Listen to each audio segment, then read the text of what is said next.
Not really. This? Still fuzzy. This?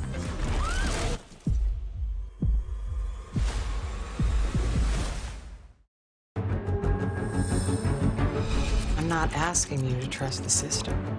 I'm asking you to trust me.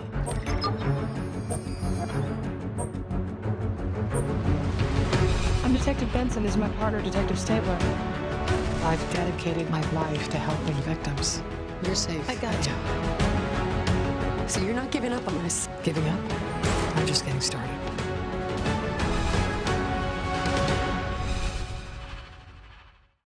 I really miss Grandpa. Keep picking up the phone to call him. You were his favorite, Chris. He left you the lake house. In order for you to get the house, you have to host Christmas like Grandpa used to do. Well, this woman phoned this morning, and I guess her boss inherited this house. Don't do this to yourself. Not everyone has a close relationship with their parents. Do you have any plans for the holidays? Plans for what? I don't know, Dad. Spending Christmas with someone special? Like who? Me, Dad. Me.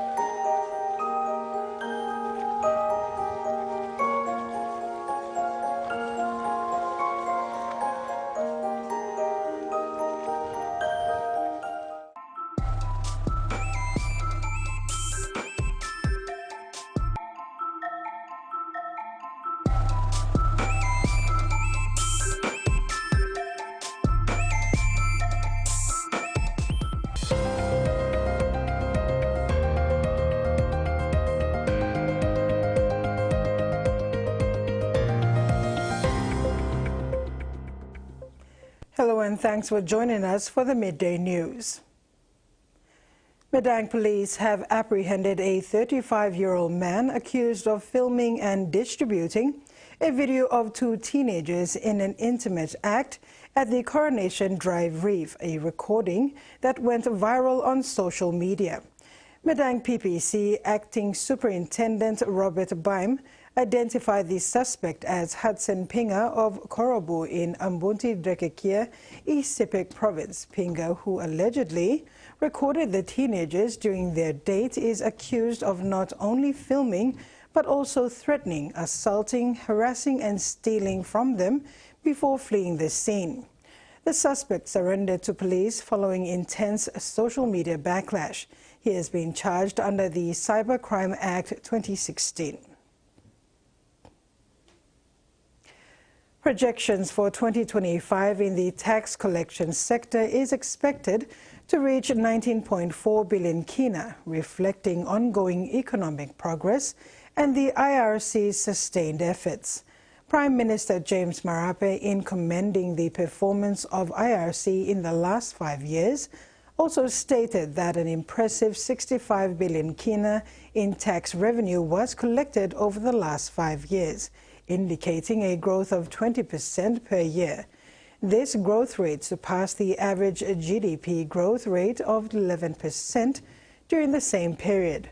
Prime Minister James Marape acknowledged this growth and the remarkable strides made in tax collections over the last decade, attributing the success to Papua New Guinea's economic growth and the ongoing reforms implemented by the Internal Revenue Commission.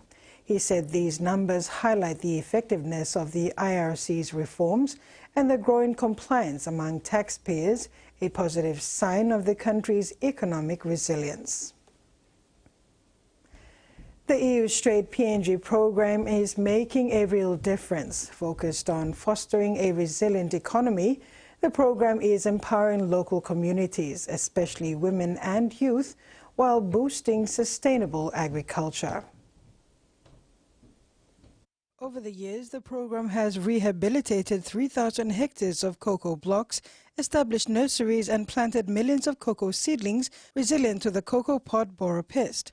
The impact has been profound. Over 33,000 farmers are trained and over 58,000 women are empowered in micro, small and medium enterprises.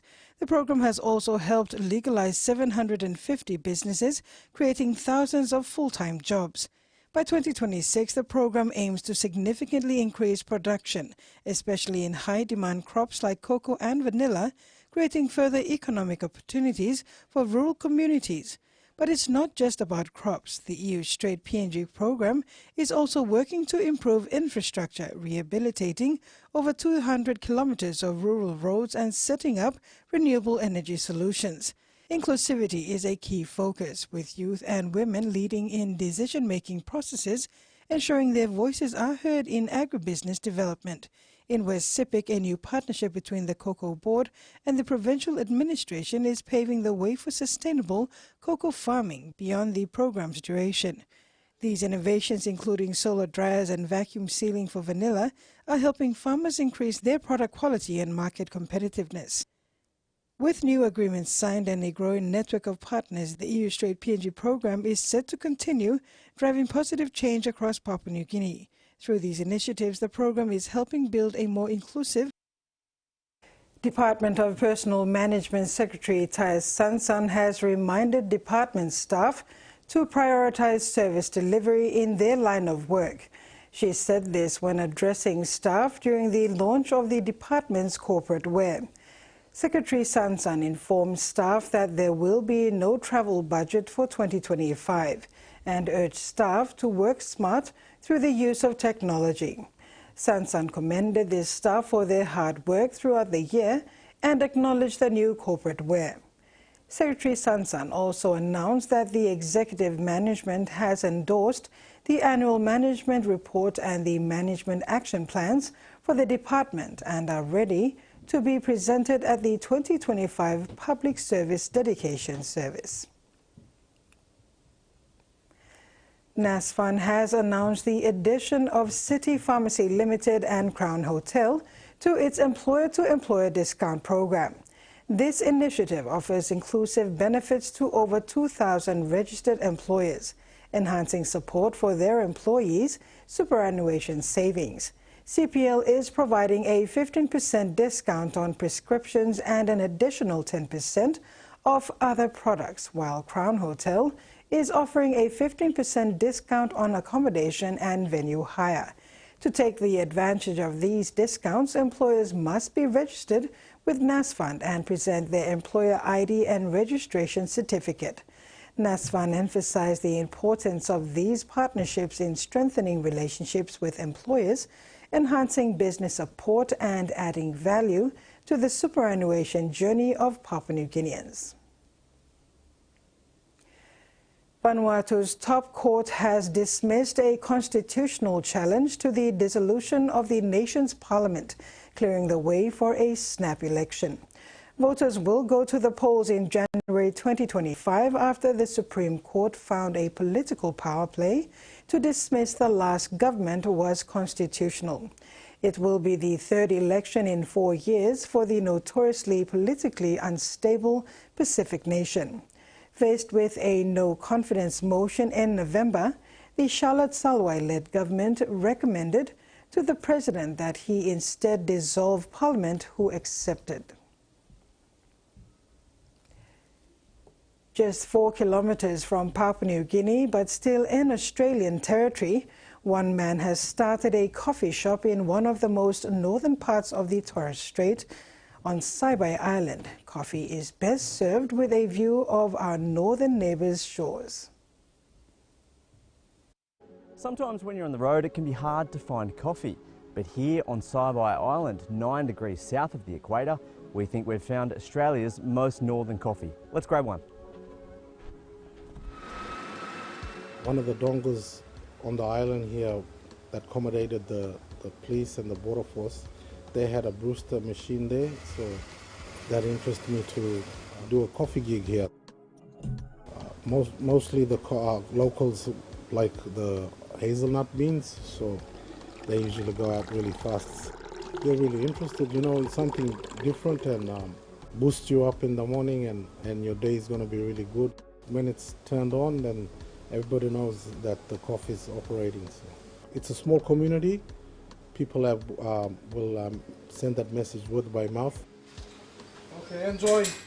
Well, I'm trying to target the wider community, customers that work from Monday to Fridays. Also the pilots that come in for private charters. Saibai is geographically it's 4 kilometers to the PNG coastline and the sea line, so that's a good site for them to come and relax, and people can sort of be fascinated about the location. Come and enjoy the coffee, the most northern part of Australia.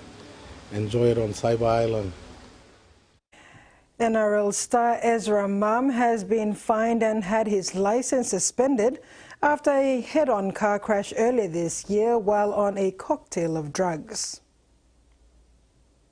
Here in Brisbane's Magistrate Court to driving while a drug was present in his system and driving while he had a suspended licence. In October, the Star Broncos 5'8" was involved in a head-on collision at Barden in Brisbane's west with an Uber. 2 of the Uber's occupants, a woman and a child, sustained minor injuries. Following the accident, Mam failed a roadside drug test and a second one later at hospital. The judge heard today that he had a cocktail of drugs in his system, including cocaine. The judge labelled his actions as stupid, saying he could have killed someone or himself. While speaking outside the court today, Mam said he was deeply sorry for his actions and will reach out to the victims directly today to apologise and start to remedy that process. This incident isn't a reflection of who I want to be, or what is expected of me as a role model. And to the NRL, the Brisbane Broncos, the fans, and my family, I'm sorry. And I promise to work on being a better person and representative of the club and the game that I love. The Broncos and the NRL's investigation into the incident is ongoing. And that ends our news update. Join us at 6 tonight for the main news bulletin.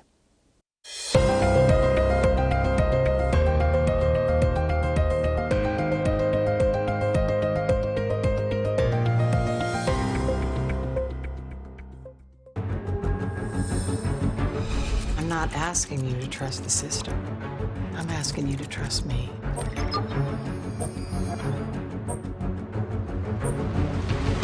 I'm Detective Benson. This is my partner, Detective Stabler. I've dedicated my life to helping victims. You're safe. I got you.